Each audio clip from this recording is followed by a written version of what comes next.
Est-ce que tu considères que ton processus d'écrire des chansons puis d'entendre la musique est spirituel? Puis c'est comment toi tu le vis? Je pense qu'on a tous une voix, puis c'est un chemin. Apprivoiser sa voix. C'est quoi qui sort au travers de ta voix? C'est ta personnalité, c'est ton cœur, c'est ton énergie. Qu'est-ce que ça veut dire pour toi, la solution est en vous? La seule place que j'avais au monde, c'était mon studio d'enregistrement que j'avais passé 1 an et demi à construire. Je m'étais endetté pour ça. Inondation majeure à Montréal. J'ai tout perdu ce que j'avais. Maintenant, il faut reconstruire. Ta relation au feu est quand même très étroite. C'est quoi ta relation au feu? Ça a été ma médecine, ma façon de guérir plein de choses. Là. Puis mes premiers feux étaient vraiment intenses. Là. J'en avais du stock. Là, c'était...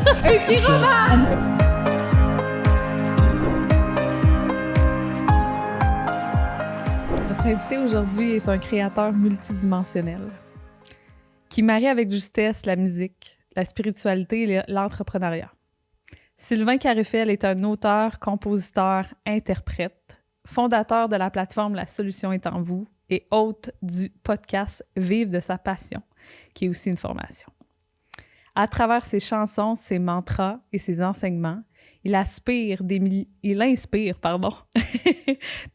de personnes à se reconnecter à leur essence et à oser bâtir une vie guidée par leur passion. Son parcours est celui d'un artiste, d'un entrepreneur visionnaire qui croit que la créativité est un chemin d'expansion, autant personnel que collectif.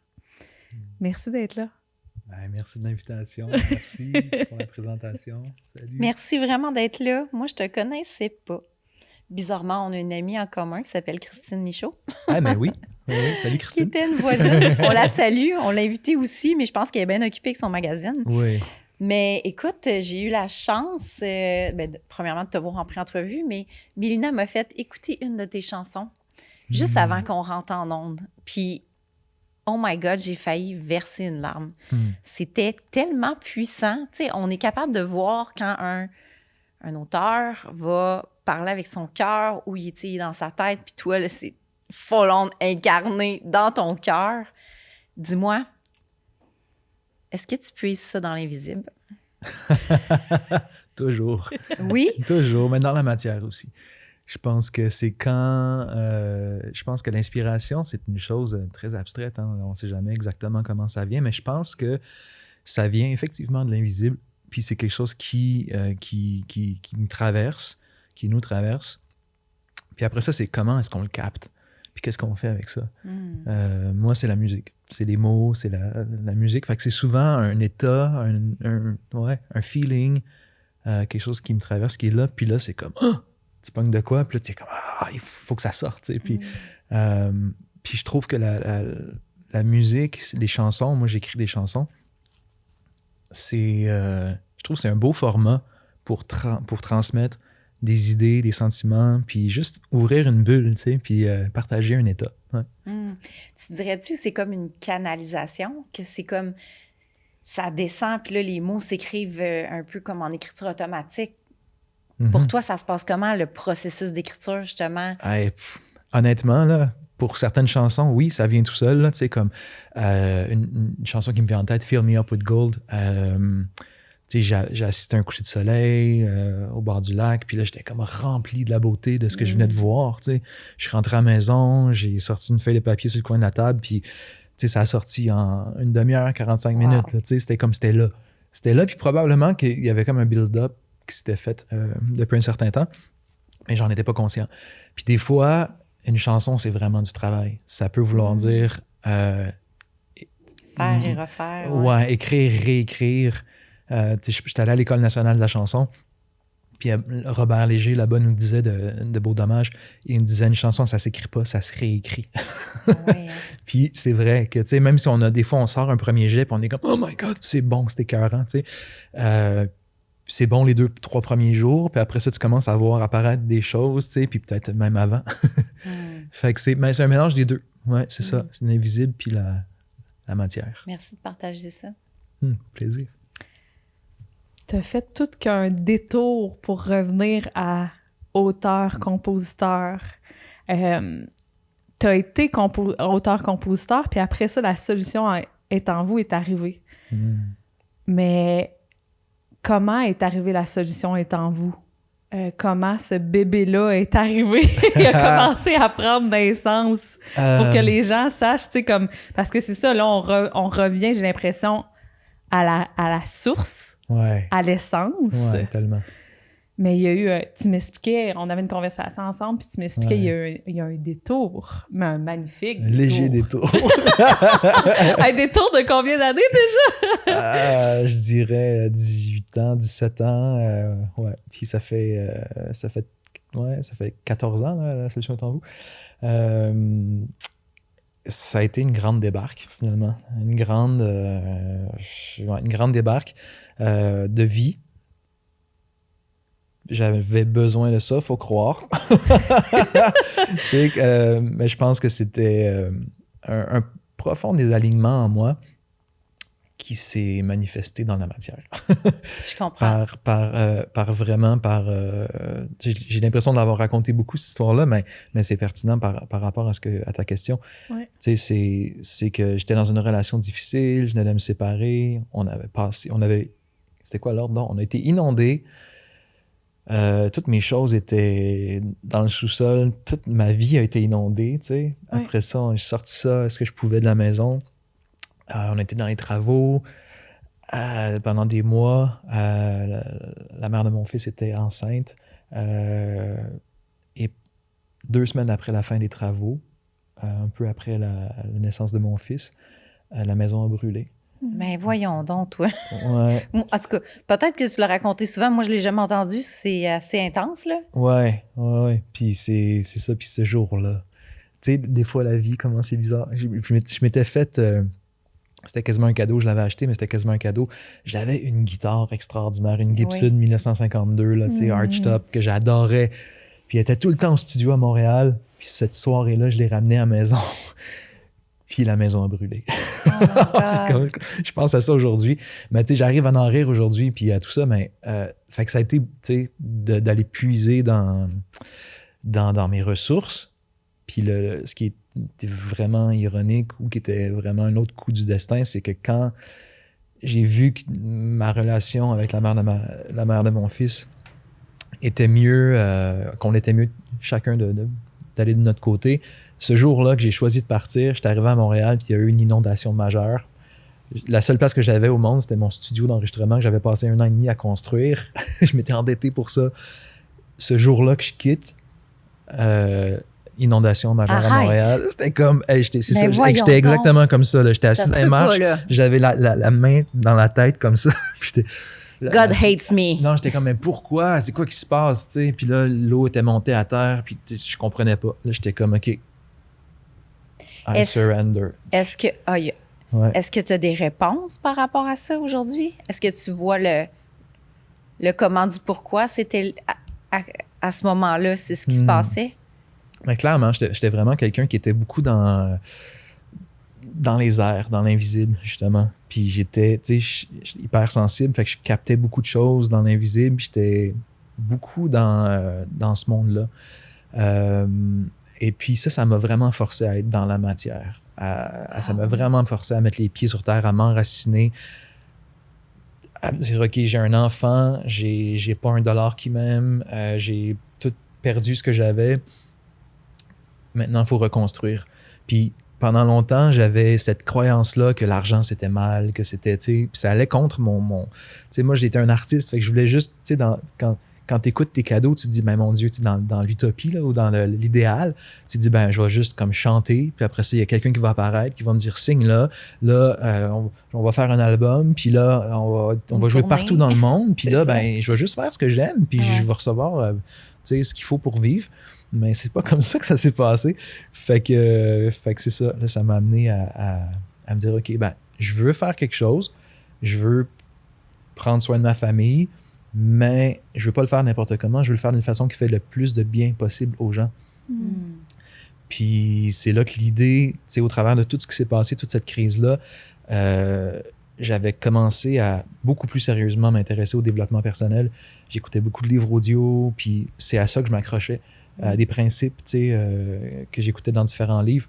Puis Et ça m'a vraiment beaucoup aidé. Fait que je me suis dit, si je suis pour créer quelque chose, je veux créer une communauté ou créer quelque chose qui va faire du bien aux gens, puis qui aura le plus grand impact positif possible. Puis c'est ça, j'ai travaillé là-dessus, puis mon Dieu, ça a dépassé mes attentes. Je m'attendais pas à ce qui allait se passer. Sylvain, moi, j'étais dans les débuts que tu as ouvert La Solution est en vous. J'étais dans le groupe, je l'ai vu grandir, je l'ai vu évoluer, je l'ai vu... Cool. Oui, tu sais, ça fait longtemps que je te suis de loin parce que oui, c'était comme quasiment à tous les jours. C'était à tous les jours, si je me rappelle. Oui, c'était même plusieurs fois par jour. Oui, on avait c'était beaucoup des citations, du contenu d'inspiration, des articles. On avait une équipe d'auteurs qui écrivaient des articles toutes les semaines, puis avec des parcours de formation. Tout à l'heure, tu as mentionné le podcast VDSP, mais en fait, ça a existé juste quelques mois. Ça. Quelques mois, OK. C'est pas vraiment un podcast qui est intéressant à écouter qu'on a fait à La Solution est en vous, c'est Chemin Rouge. Chemin avec Rouge. les amis autochtones. Parfait, merci. Ouais. Puis, donc là, il y a La Solution est en vous. Après ça, Vivre de sa passion. Là, Vivre de sa passion est encore aujourd'hui dans tes activités. Beaucoup moins, mais beaucoup oui. moins. Ouais, c'est ça. On me demandait, mais comment t'as fait pour démarrer cette communauté-là, pour en vivre, tout ça. Puis il y a des partenaires qui me disaient, mais écoute, si tu crées une formation comme ça, moi, je vais être derrière toi, puis je vais en faire la promotion. Fait que je me suis dit, c'est OK, let's go. C'est ça. C'était quand même une passion, le marketing web. Ouais. C'était pas ma passion fondamentale, qui est la musique.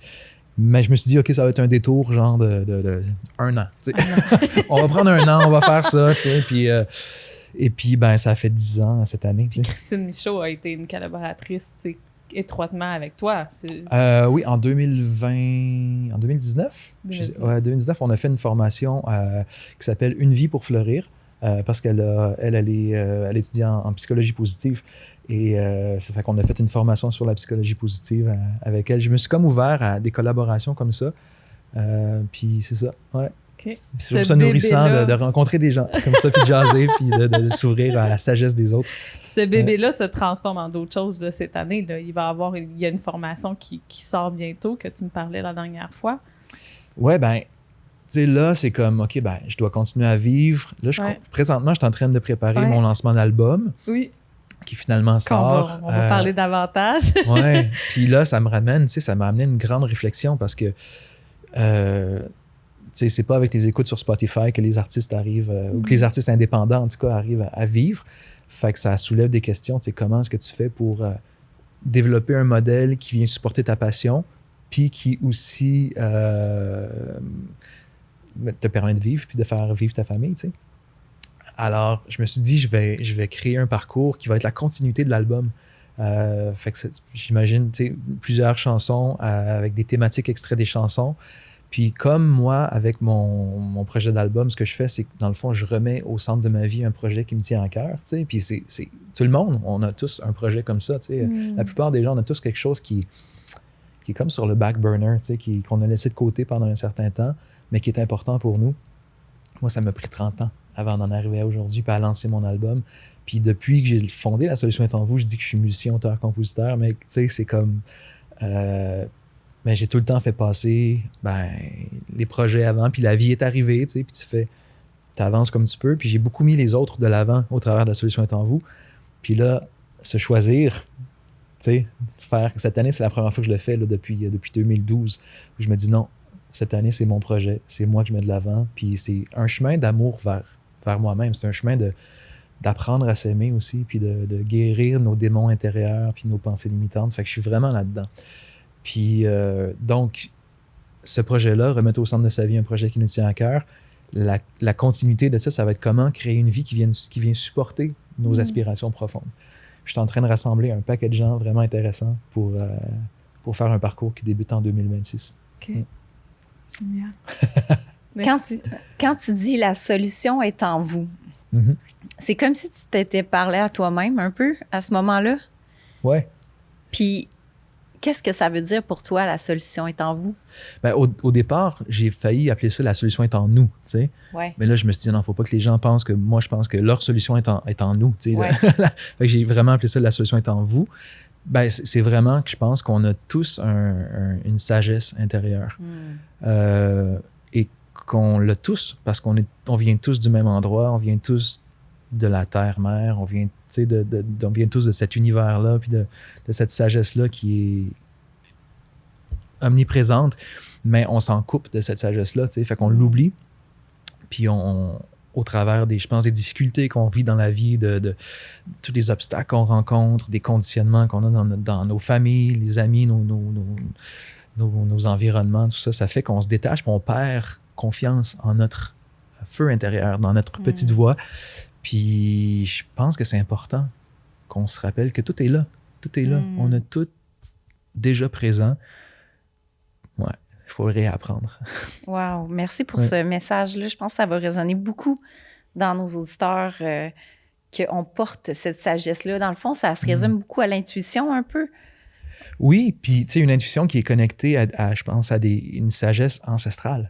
Tu sais, c'est pas nous parce qu'on est un être spécial parmi des milliards, là, tu sais, c'est nous comme espèce qui on est connecté à la sagesse de la terre-mère. C'est pour ça que j'aime beaucoup les peuples autochtones, les premiers peuples, parce qu'ils sont connectés à cette sagesse-là, puis ils ont, malgré qu'on leur a mis beaucoup de bâtons dans les roues ces derniers siècles, ben, je pense que c'est ça, ils sont connectés à cette sagesse-là, puis ils ont même une prophétie qui dit qu'un jour, l'homme blanc va revenir vers eux pour leur demander comment on fait pour se reconnecter. Tu sais. Est-ce que tu penses que c'est en train de se passer en ce moment? 100%. Ouais. Je travaille avec les communautés autochtones aussi au niveau affaires. On les supporte pour que, ben, en fait, leur richesse reste leur richesse.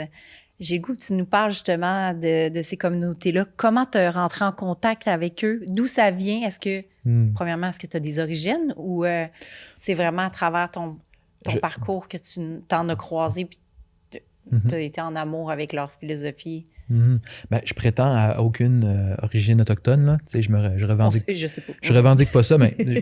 C'est pas un nom de famille connu ben là, que tu portes. Fait qu'on sait jamais. Ça vient de Carufel, c'est le sud de la France. Ah, OK. Ouais, c'est ça.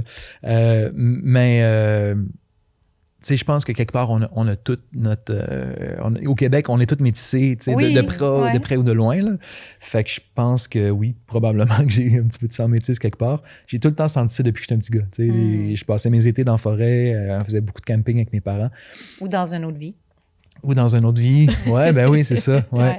Ah ouais, vraiment. Puis adolescent, là, j'ai comme senti le urge de l'espèce de montée de vouloir comprendre les peuples autochtones, puis de vouloir me connecter à leur sagesse. Puis je me souviens, j'allais les voir quand je pouvais, comme autour de 16-17 ans. Tu viens de quel coin, hein, juste pour... Je suis de Montréal. T'es de Montréal? Montréal, de Rosemont. Fait que tu côtoyais quelle communauté? Maintenant. Ben, aucune. Mais je passais mes étés au bord de la rivière des Mille-Îles à Terrebonne. Puis c'est plus le contact avec la nature, je pense, je sentais qu'il y avait beaucoup de vérité là. Puis comme l'intuition, je pense, qui me disait peut-être que tu vas voir avec les peuples autochtones. Puis j'allais les voir, puis je leur demandais, mais sont où les hommes métines? Sont où les chamans? Les chamans. Après ça, j'ai découvert après qu'il ne faut pas les appeler chamans. Il faut les appeler vraiment hommes métines. Ouais. Ça fait appel à autre chose. Je me suis fait taper ses doigts. Je te tape pas ses doigts, là. Non, mais honnêtement, moi aussi, je me suis fait taper ses doigts. Un jour, j'ai utilisé le mot réserve. Ouais. Parce que mes parents viennent du Saguenay-Lac-Saint-Jean, puis c'était une réserve. Ouais. Puis, oh boy, non, faut dire communauté. Tu sais, on est un peu gauche là, quand on fait affaire avec eux. C'est pas de la mauvaise intention, souvent. Mais non, c'est ça.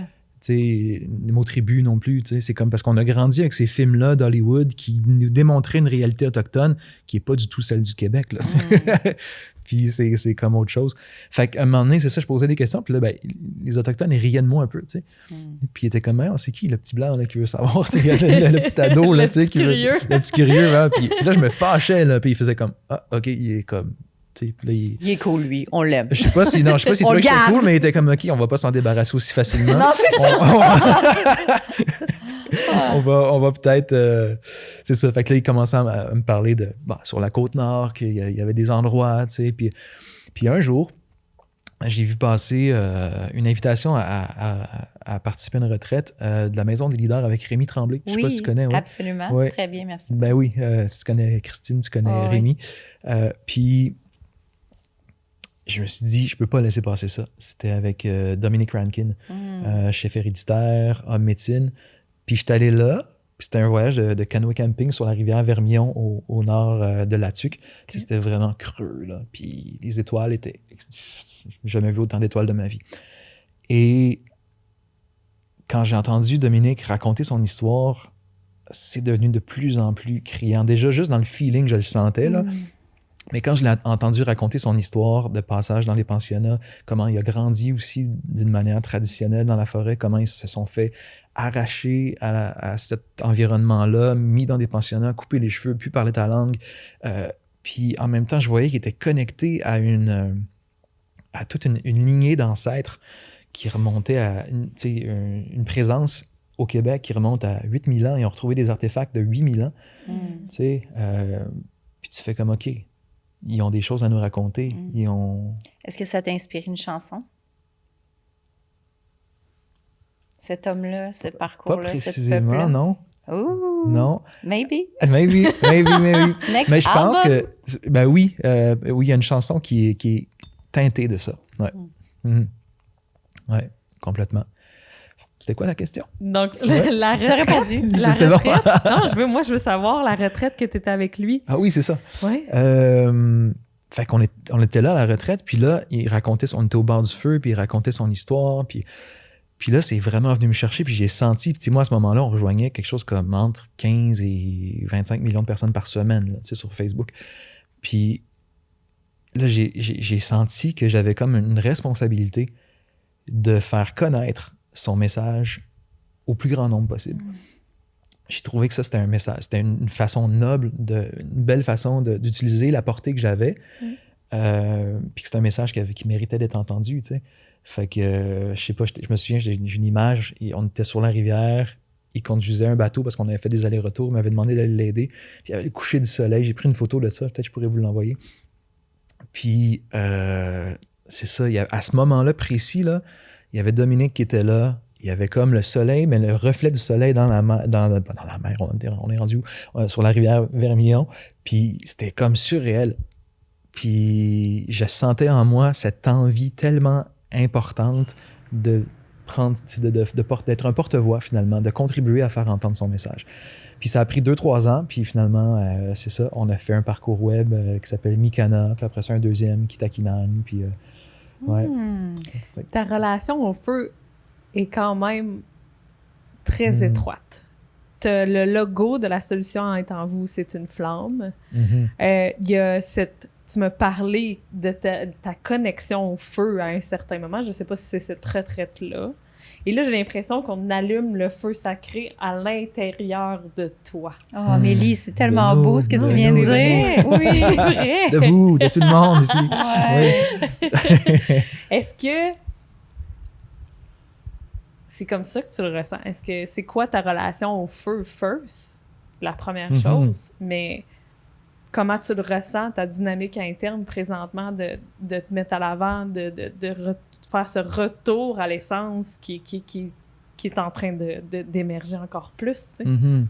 Ben, je pense que c'est ça. T'as tout compris, là. Je pense qu'on a tous une flamme intérieure, une énergie vitale. Tu sais, on peut l'appeler comme on veut. Puis je pense que c'est quelque chose qui doit être nourri, comme un feu. Puis il faut en prendre soin. Puis ouais, c'est vrai que cette image-là, c'est quand même posée dès le début. Puis quand j'ai rencontré Dominique Rankin, à un moment donné, je voyais qu'il y avait des gardiens de feu sacrés pour les cérémonies, pour les Madado, les Sweat Lodge, tout ça. Est-ce que tu les as expérimentés, justement, le gardien du feu, le Sweat Lodge? Oui, c'est ça. Oui, tu l'as. Oui. À un moment donné, Cool, je sentais l'appel du feu. Puis à un moment donné, j'ai dit, hey, je peux-tu devenir gardien de feu, moi, tu sais? Puis il était comme, t'es ben trop occupé, tu peux pas faire ça, tu sais. Est-ce que tu veux expliquer à nos téléspectateurs, parce que c'est quand même une cérémonie fascinante, là. Ouais. Qu'est-ce que c'est? Ben, le Sweat Lodge, la hutte de sudation, que les Autochtones, les Anishinaabe appellent le Madato. Et puis, devant, en fait, c'est comme une... là, je le partage de par ce que j'ai entendu, je prétends pas... OK, tu l'as pas expérimenté. Oui, j'en ai fait souvent. Okay, J'en ai fait un il y a 2-3 semaines, mon dernier. Ça vient de l'époque où les femmes, pendant vos lunes, des femmes autochtones allaient dans leur hutte, dans leur tente, et pour se retirer, être avec leurs émotions, se connecter avec leur sagesse. Ça, c'est ce qu'on m'a raconté. Et puis, ils sortaient de là, de leur tente, après leur lune. Puis là, les hommes voyaient qu'ils avaient vraiment connecté avec une sagesse importante. Puis là, les hommes ont commencé à se dire, ben, nous autres aussi, on aimerait ça, pouvoir connecter avec ça. Puis là, ils ont créé le Madado, qui est une hutte faite en rond, avec un nombril au centre, dans lequel on vient déposer des pierres qui ont chauffé dans un feu sacré pendant plusieurs heures. Il y a toute une façon de faire ça. Fait que j'ai comme été initié à ça. Avec la roue de médecine, puis les points cardinaux et tout exactement. Oui, c'est ça. Il y a les portes. Il y a 4 portes quand on fait une desudation. Puis, j'en fais une dimanche. C'est vrai? Ah oui? OK, super. Ouais. Les Voix de l'Invisible podcast s'associe avec Teology Skincare, une marque innovante qui infuse de véritables feuilles de thé dans ses soins pour la peau. Des produits véganes, sans cruauté, aux ingrédients naturels qui respectent votre corps et la planète. Parce qu'on croit que prendre soin de sa peau, c'est aussi prendre soin de son âme. Découvrez leur univers sur theologyskincare.ca. Puis, la cérémonie du gardien du feu, c'est quand même intense sur le mental, le corps, l'esprit. Ouais. C'est vraiment ça a été ma médecine à moi, ma façon de guérir plein de choses, là. Ouais. De passer du temps avec un feu, tu sais, puis de le faire pour les autres, tu sais, d'allumer un feu pour que ça puisse profiter aux participants du Madado, puis tout ça. Mais aussi, à chaque fois que je suis là, puis que je prépare un feu pour le Sweat Lodge ou que je l'ai fait, tu te connectes au feu, puis le feu a des choses à t'apprendre, tu sais. Puis c'est souvent pas clair, pas évident, mais c'est tout ce que tu vis. Puis mes premiers feux étaient vraiment intenses. Là. J'en avais du stock. Là, c'était, un pyromane! Ouais, non, mais genre, tu sais, comme je me suis fait dire, là, sont intenses, tes feux, tu sais. Puis, ouais, puis là, puis je me suis rendu compte qu'au fil des ans, il y a comme la douceur qui s'est installée. Ouais. Puis. Mais est-ce que vous faisiez la veille, là, tu sais, veiller le feu pendant 48 heures? Oui, ils font ça. Il y a un centre dans les Laurentides qui s'appelle le Centre Kinawat, qui aide des Autochtones à se remettre debout au travers de leur propre culture. Mais ils font des stages aussi pour les non-autochtones. Puis c'est ça, quand on fait un stage où il y a un Madado, il y a une veillée du feu sacré. C'est ça. Chacun fait son corps. Tu peux faire les 4 points cardinaux pendant 1 heure. C'est un bel instant de méditation. Magnifique. Merci de partager. Quelle voix que tu entends à travers le feu? Est-ce qu'il y a des voix? Est-ce qu'il y a des messages? Est-ce que tu crois que c'est des esprits quelconques, l'élément? Comment tu le perçois? Ben, il y a cette notion-là de se connecter aux ancêtres qui sont passés avant nous puis qui sont là. Après ça, je sais pas, c'est super abstrait. Puis je sais pas si c'est quelque chose qui se comprend avec la tête, en fait. Je pense que c'est beaucoup dans le ressenti puis dans le vécu. Mais c'est clair qu'avec les 4 directions, tu as déjà des indices de méditation, tu sais. Puis oui, tu peux reconnecter avec des ancêtres. Moi, j'ai fait beaucoup de travail avec mon père, même s'il n'était pas avec moi, avec de deuil, de relations amoureuses, de parents. Ouais, c'est ça. Puis ouais, ça vient comme te supporter, tu sais. Puis il y a tout le rituel autour du feu. Je veux pas trop te donner en détail parce que c'est quand même quelque chose qui doit rester... qui est sacré, puis tu sais, une certaine responsabilité, je pense, quand on nous partage ces choses-là, on devient en quelque sorte un peu un gardien, tu sais. Puis je me prétends pas être un gardien autochtone, vraiment pas. Mais j'ai beaucoup de respect pour ça, fait que j'essaie de... Mais il y a cette façon-là, puis c'est comme n'importe quoi, tu sais, c'est comme n'importe quoi dans nos vies, de prendre soin, tu sais, faire un feu, c'est tellement facile, là, tu prends une allumette, tu mets ça dans le papier journal, puis tu allumes un feu comme ça. Tu sais, si tu prends ton temps, que tu fais des prières avant de faire ton feu, si tu prends une plante sacrée, que tu l'offres au feu, si tu utilises un espace où il n'y a pas d'alcool autour, il n'y a pas de, tu sais, un espace que tu respectes finalement, ben, je trouve que c'est par les rituels qu'on a beaucoup perdu dans nos sociétés. C'est par les rituels qu'on donne de l'importance aux choses, puis c'est là que les choses prennent de la valeur, c'est ça. Puis c'est comme si l'invisible devient vivant, tu sais, en faisant des choses comme ça. Et ça donne beaucoup de sens à tout ça. Fait que la suite de tous ces petits gestes-là qu'on fait quand on fait un feu sacré ou un sweat lodge, je pense que c'est ça qui nous met en relation avec le feu. puis qui nous met en relation avec plus grand que nous aussi, je pense. Mais le feu aussi, c'est étroitement relié à la musique. Ouais. Tu sais, on a oublié ce sens de la musique en soi que ça va créer, mais la musique avec les autres qui est disponible, puis de connecter avec soi, tu sais, c'est un rond. Oui. C'est une continuité avec soi, mais c'est un rond qu'on fait avec les autres. Fait que j'ai envie de t'amener dans ce processus spirituel parce que je suis une artiste, je peins, j'écris, j'ai dansé pendant longtemps. Fait que, est-ce que tu considères que ton processus d'écrire des chansons puis d'entendre la musique est spirituel? Puis c'est comment toi tu le vis? Vraiment. Vraiment, parce que ça m'amène à puiser au fond de moi, tu sais. Oui, je peux faire des chansons plus légères, tu sais, puis comme pour la joie, mais rire, être dans la joie, c'est aussi spirituel. Ben oui. Tu sais? Ah oui, un rire cosmique, là, ça n'a pas de prix. Ouais, c'est ça. Elle est bonne là-dedans. C'est de la médecine. Ouais. Elle, et voilà. Ouais, elle est partie. Elle est décollée. Ouais, fait que oui, c'est ça. Je pense vraiment que à travers de la musique, une chanson, c'est comme un véhicule pour canaliser quelque chose. Puis oui, il y a tout le côté léger, puis il y a aussi le côté beaucoup plus intense de l'expérience humaine. Puis je trouve que la musique, tu sais, ça, par l'instrumentation, sur l'album, je suis content, on a des cordes, il y a une section de cordes qui vient appuyer certains passages. Puis je trouve que ça amène une profondeur, ou le piano, des fois, de la façon qu'il est joué, ou... puis c'est tous les ingrédients qu'on ajoute à un arrangement, puis comment on le fait, qui met en valeur comme un feu sacré. C'est drôle, tu parles d'ingrédients, tu as parlé de piano, de cordes, mais il y a aussi ta voix. Le souffle, le vent. On allume le feu avec souvent un peu de vent. Ouais. Le souffle de vie, quand tu chantes, je sais que moi, je chante pas pantoute, là, c'est épouvantable. Là. Ma fille a juste un petit bout. You don't want to hear that. Sérieusement. Mais tu sais, tout part de cet instrument-là que tu portes, là, cette grandeur de force vitale qui t'habite. Parle-moi de ta voix, ton souffle, comment justement ça s'exprime dans toi.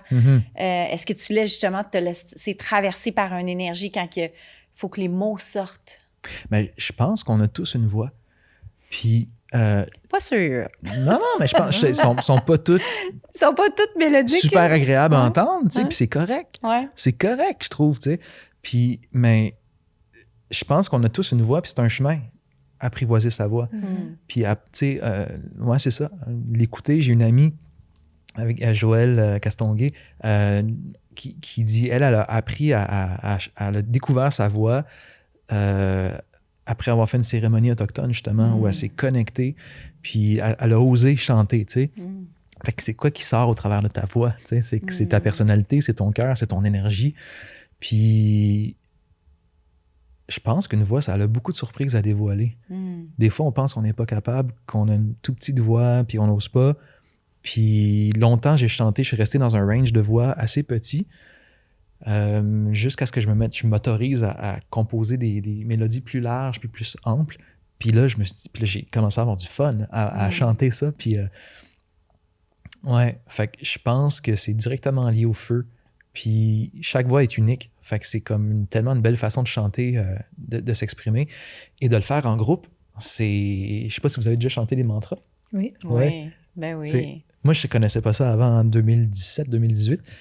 Puis j'ai découvert, je me suis assis au Costa Rica avec un couple de musiciens qui chantaient des mantras. Puis, my God, que j'ai pogné de quoi. C'est fun, hein? Oh! Ouais. C'est les voix qui s'additionnent, tu sais, puis tu te rends compte que justement, tu sais, tout le monde peut chanter, puis quelque part, ça s'harmonise, tu sais, même s'il y en a qui chantent faux, il y en a qui chantent plus juste, tu sais, ça s'harmonise, puis ouais. Puis il y a quelque chose qui connecte à l'invisible. C'est comme si, je sais pas, on est comme c'est des cordes, tu sais, de la voix, fait qu'on est comme un instrument à cordes. Puis le souffle est comme l'archet sur nos cordes. Puis il y a quelque chose qui est... Ouh, c'est beau, ça. C'est qui joue du souffle? Qui est-ce qui joue du souffle? Tu sais? Wow. Je pense qu'il y a quelque chose avec sais, si vous avez déjà accompagné quelqu'un jusqu'à la mort, quelqu'un qui prend son dernier souffle, Oui. Oui. hey, c'est intense de voir ça. Là. Tu te dis, Ouais. OK, fou. Les 3 derniers souffles, moi, j'ai assisté à ça. Comment tu as vécu ça?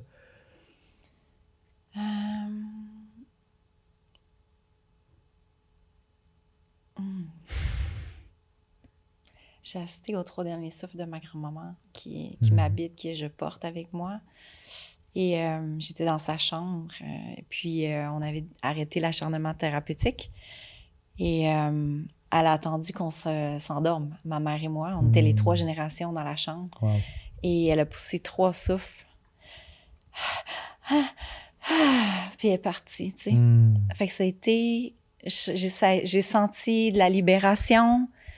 J'ai senti que c'est la première chose qu'on fait quand on vient sur cette terre et que c'est aussi la dernière. C'est ça. Ouais. C'est fascinant, le souffle de vie. Ouais. Merci de partager ça. C'est impressionnant quand tu vois ça, le dernier souffle, puis tu réalises que, OK, c'est ça qui anime le corps. Mais moi, j'ai eu l'impression qu'il y avait quelque chose qui continuait. Ouais. Que le souffle, il devient peut-être invisible, puis qu'il poursuit ça. Wow. C'était comme l'énergie. Peut-être que le souffle est lié à l'énergie de vie, puis que l'énergie continue. Ça, c'est ma croyance personnelle. 2 choses. Est-ce que tu as l'impression qu'il y a une union de ton féminin et de ton masculin? Moi, je suis en train d'apprendre à harmoniser ma voix et que mon féminin et mon masculin s'harmonisent. Ouais. Ça veut dire quoi pour toi, donner la place à ton masculin? Mon masculin a été là vraiment longtemps. Puis maintenant, c'est... mon masculin donne... Il y a comme les 2 qui se raccordent au niveau de la force.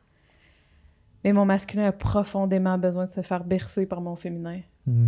Vraiment, vraiment. Mais quand mon féminin aussi s'exprime et il y a des émotions qui montent, le masculin revient. On dirait qu'il y a comme... je sais pas pourquoi je m'en vais là. J'ai comme des anciennes vies qui arrivent. Donc, l'homme que j'ai été va bercer la femme que j'ai été. Mais aussi, cette année, il y a eu une union de... J'ai vu, on était en février, j'étais à Malaga, en France, en Espagne, pardon. Puis, il y a eu un raccord de mon enfant embarqué à l'intérieur de mon corps, mon adolescent. Il y a eu la femme là, puis la grande sage. Puis je me rappelle, j'étais en train de... Puis la voix est venue encore plus grande après, mais il y avait... J'étais comme... Imaginez que je suis couchée comme ça, mais que dans le vide, on pense que quelqu'un aurait besoin de me soutenir, tu sais. Mais non, moi, j'avais la grande sage qui me soutenait. Puis j'ai dit non, j'ai pas besoin de personne. Je suis restée comme ça pendant 30 minutes parce que là, je disais oui aux ancêtres, puis je disais oui à... Mais bref, tout ça pour dire, c'est une ouverture à plus d'amour pour soi, puis de dire oui à être soutenu. C'est plus grand que juste qu'est-ce qui est présent ici maintenant. C'est dire oui au support, dire oui au vivant, dire oui à... Tu sais, on pourrait en parler longtemps, mais... Non, je suis tellement d'accord avec ça. Mais c'est vraiment ça, c'est de faire... Je fais confiance, puis je surrender. Je me permets de faire confiance à une personne que je viens juste de rencontrer, puis qu'elle, le divin parle aussi à travers lui, à travers elle, puis que je vais être supportée, et aussi de faire confiance aux ancêtres qui étaient derrière, malgré leur bagage, malgré tout ça, parce qu'ils sont un fil conducteur de tout ça. Ouais. Fait que ouais, c'est on divise pour se protéger, mais là, c'est d'unir puis de ramener, tu sais. Puis on le sent dans la voix, des fois, je sais pas pour toi, mais il y a un son particulier. Si on se focus sur le masculin, un son particulier, puis là, il y a la féminin qui a un son particulier. Puis là, éventuellement, ils vont faire... Puis là, ils vont monter. Mais ouais. Mais je serais curieuse, est-ce que tu as cet aspect-là aussi de comment toi, tu vis intérieurement, comment ça se passe? Merci, c'était beau. Vraiment un beau partage. Non, mais je prends le temps de dire comme merci, c'était vraiment beau. Puis si je me reconnais dans ce que tu veux me raconter. Ben, comment dire? Ben, je pense que c'est vraiment une quête depuis longtemps, tu sais. Comme homme, apprivoiser son féminin ou assumer son féminin, c'est quelque chose, là. Peut-être plus facile pour certains que pour d'autres. Tu sais, moi, quand il était une époque où quand on me disait « Ah, t'es doux », tu sais, je prenais ça quasiment comme une insulte. Quand dans le fond, c'est une preuve de force que d'être capable d'être dans sa douceur, sa vulnérabilité. Et je comprenais pas trop, tu sais, cette notion-là du féminin masculin. Puis c'est quelque chose qui m'est apparu plus ces dernières années. Au Costa Rica, justement, c'était une retraite de tantra mantra avec Deva Premal-Limited. Et il y avait un professeur de tantrisme qui était là, qui venait de Osho. Puis ce qu'on m'a appris là-bas, c'est que finalement, tu sais, la plus grande quête qu'on a, c'est probablement de réunir le masculin puis le féminin à l'intérieur de nous. Tellement. C'est quelque chose à faire. Puis j'ai vécu des moments intenses dans ma vie, je vais pas aller dans les détails, où ça m'est clairement apparu là, que dans le fond, tout ce qu'on essaie de faire comme être humain, c'est de rentrer à la maison. On essaie juste de réunir le masculin et le féminin, de recréer l'unité, puis que toutes nos tensions intérieures, toutes nos divergences, notre souffrance, tout ce qu'on a, de la façon qu'on se débat dans la vie, c'est juste une grande tentative de revenir à ce qui est naturel, puis ouais, le lien entre le masculin et le féminin, puis le féminin. Fait que c'est comme ça que je le vois. Après ça, comment je le sens à l'intérieur de moi? Ben, quand mon feu sacré brûle fort, moi, je le sens beaucoup plus comme quelque chose qui est masculin, tu sais. Quand je sens quand j'attise mon feu, que je mets des bûches dans mon projet musical, par exemple, là, je sens que je suis plus dans mon masculin quand je fais du sport. Là, aussi dans la méditation, puis tout ça, mais puis quand je me dépose, justement, dans plus de douceur, dans la méditation surtout, là, j'arrive dans quelque chose de plus féminin. Puis je pense que c'est pas juste quelque chose qui est out there, spirituel, invisible. C'est aussi dans les choses qu'on fait. Tu sais? Ouais. Merci. C'est beau. Merci. Hey, vous en avez des questions, vous autres? Oui. Je les aime, vos questions. Mais ouais. inquiète-toi pas, là.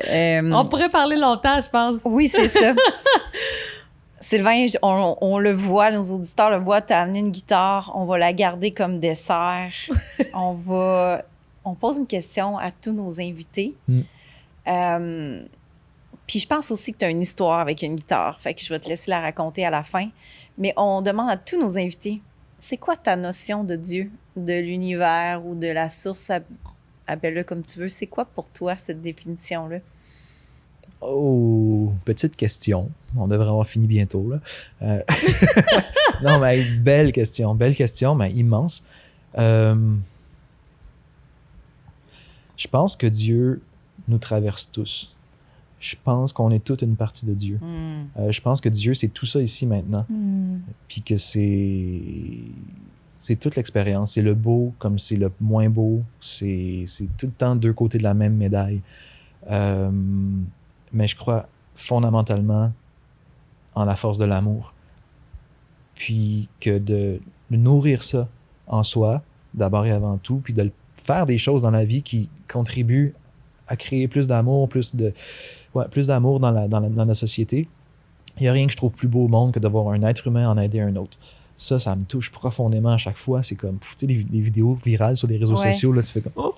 Dieu passe par les êtres humains. Dieu passe par les êtres humains, tu sais. Puis les animaux aussi, tu sais. On est connectés, on les oublie tout le temps, tu sais. On parle des feux de forêt, mais sont où? Tu sais, les animaux, ils souffrent, là, tu sais. Ouais. Puis c'est des êtres vivants, incarnés sur notre planète. Même les végétaux, ils souffrent. Oui. Je peux le croire aussi, ouais. De plus en plus, je ne vais pas m'avancer dans un terrain que je ne connais pas, mais je pense que de plus en plus, ils sont capables de prouver que les arbres ont une sagesse, ont une présence. Oui, moi puis Milly, on fait des câlins aux arbres. Ouais, moi aussi. On se connaît. Ouais. Puis, c'est ça. Je pense que on vient ici avec... j'ai une amie qui me dit tout le temps, qui est allée... Elle a eu... Je parle souvent d'elle ces temps-ci. Elle Elle a vécu cette expérience de mort imminente. Elle faisait de l'asthme quand elle était petite, puis elle est passée 7 fois de l'autre côté, tu sais. Puis elle est revenue à l'hôpital, là, tu sais, c'était en clinique, là, elle était morte, puis elle est revenue. Faudrait la boire à notre micro. Oui, elle est en Belgique. Ah, OK. Ça va être plus dur. C'est ça, elle a dit que quand elle est revenue avec ce qu'elle a appris de ça, c'est qu'elle dit on vient ici avec un cadeau à offrir puis un cadeau à recevoir. Fait que je trouve que c'est une belle question à se poser. En tant que manifestation de Dieu qu'on est, qu'est-ce qu'on a à offrir au monde? C'est quoi notre cadeau qu'on a à chérir puis à bâtir puis à mettre au monde? T'sais? Qu'est-ce qu'on a à offrir au monde? Puis qu'est-ce qu'on vient recevoir? Wow.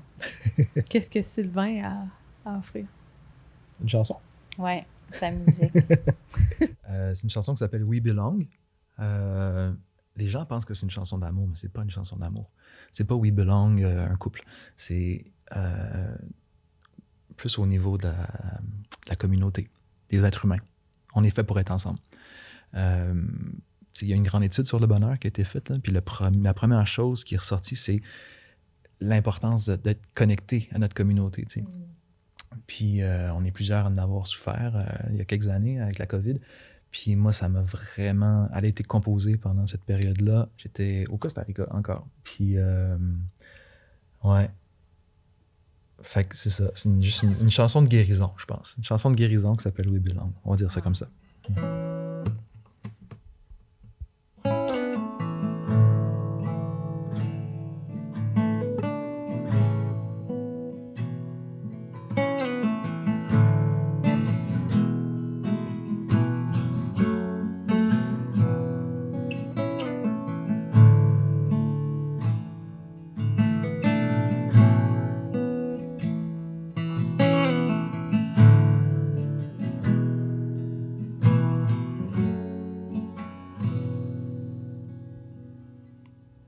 Hold on tight, give it time, love.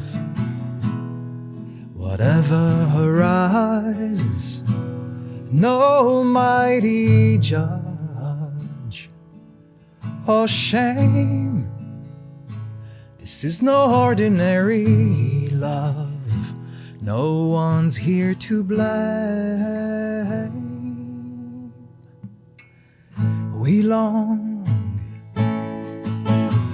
We belong together. When we fall, we rise in love again. We belong together. When we fall, we rise in love again.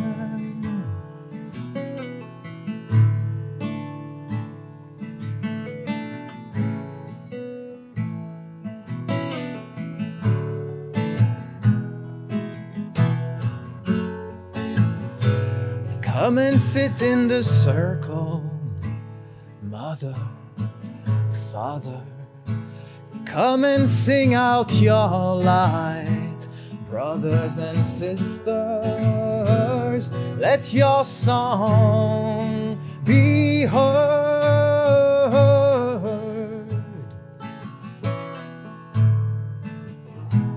Let your song be heard.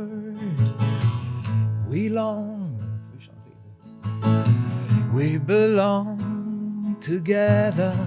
When we fall, we rise in love again. We belong together. When we fall, we rise in love again. Oh, oh, oh, oh.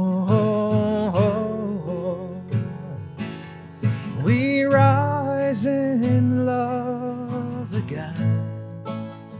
Oh, oh, oh, oh. We rise in love again.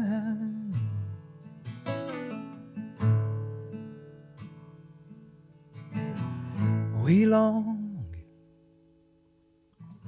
We belong.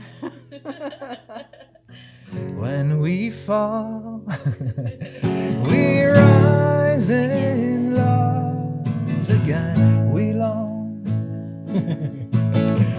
we belong together.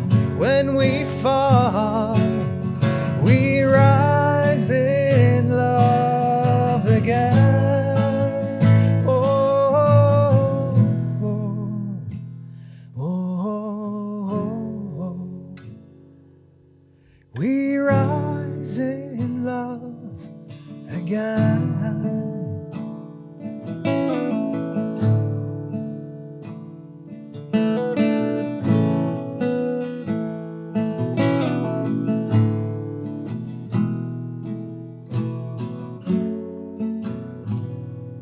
Hold on tight, give it time.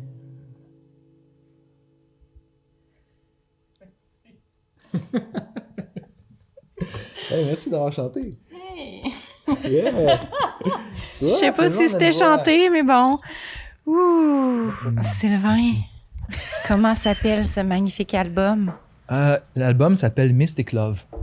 Wow, Mystic Love. Mystic Love. Ouais. Wow. Puis ça sort, la date précise, pourquoi je m'en souviens pas, ça sort au mois d'octobre. Mais le concert de lancement de l'album est le 25 octobre prochain au Théâtre Saint-Denis à Montréal.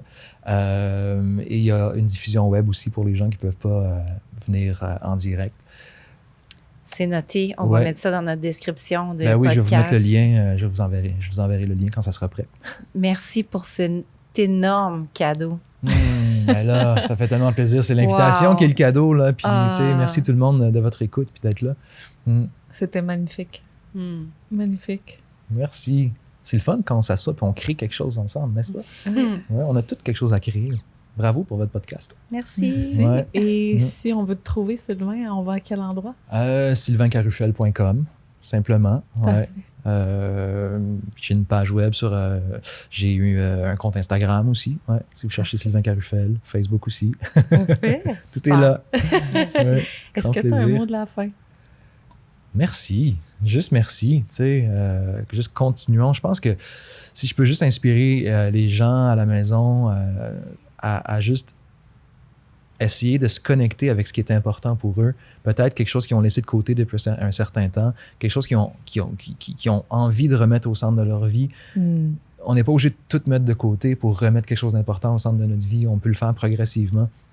Moi, ça m'a pris 30 ans. Tu sais, fait que, ouais, c'est ça. Je pense que si je peux juste inspirer les gens à la maison à faire ça un petit peu pour apporter votre cadeau au monde. On en a tous un. Puis, ouais, c'est ça. Comme ça, on peut. Tu sais, si on n'a rien à donner, si on n'a rien à recevoir, ça sert à rien que les gens arrivent avec quelque chose à donner. Fait qu'il faut recevoir aussi. C'est échange. C'est un échange. Ça va des deux bords. Ouais. Merci. Merci de l'invitation. Ouais.